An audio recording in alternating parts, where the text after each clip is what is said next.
In this guide, I'll show you how to change the alarm sound on iPhone or iPad. So the first thing you want to do is open up the clock app, and if you already have an alarm, you can simply tap on it to get to these options. If you're looking to create a new alarm, simply select the plus sign in the top right corner. Now, once you're here and you've set the alarm to the time that you'd like, select the second option from the bottom, which is going to be sound. Now, here's where you're going to see a bunch of different sounds you can use for alarm.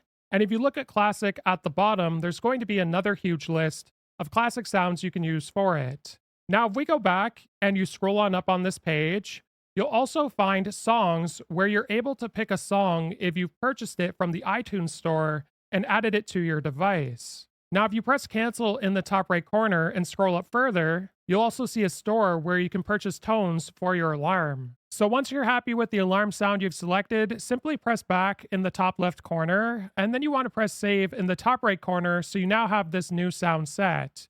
And you can also tap on your alarm at any time and change it if you'd like. If this guide was helpful, like and subscribe, and we'll see you in the next one.